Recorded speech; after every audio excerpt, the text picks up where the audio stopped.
Og mens Falck altså har, som vi kan se, haft travlt med at trække folk op af grøfterne landet over, de er også selv blevet trukket op, ja, så har de på Fyn fået uventet hjælp af en enmandshær, kun udrustet med en firehjulstrækker.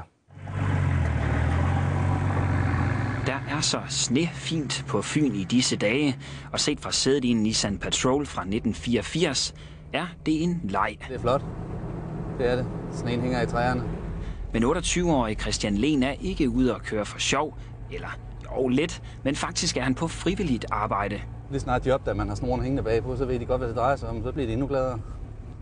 Så det er helt fantastisk. Siden det for snart 3 døgn siden begyndte at sne på Fyn, har Christian Lehn ikke kunnet passe sit arbejde. Altså min firmabil, den sætter fast i en snedrive. I stedet har han trukket 47 biler fri af sneen med sin firehjulstrækker. Det var faktisk ham, jeg trak fri i går. Hej, går det bedre i dag end i går? Du har ikke sættet fast endnu? Det er ikke kun på Fyn, at sneen har fået hjælpsomheden frem i danskerne. Her på Bornholm var der fælles skub for at få gang i trafikken. I dag er det lysnet på Fyn. Færre biler er i problemer. Der går faktisk 2 timer, inden Christian Lehn finder en nødstet. Ja. Så tror jeg, at vi har en. Ja, den er sgu godt nok kørt i, da. Vi prøver lige at trække den op af hullet først, og så må du lige se, om du kan køre ud selv.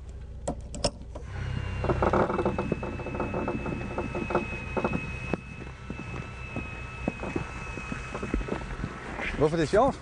Det ved jeg ikke. Det kan jo ikke blive mere drengerøv end det her, kan det der? Nå, så skal vi bare have den kørt ud af marken igen. Christian Lehn regner med, at det var sidste dag med gratis hjælp i denne omgang.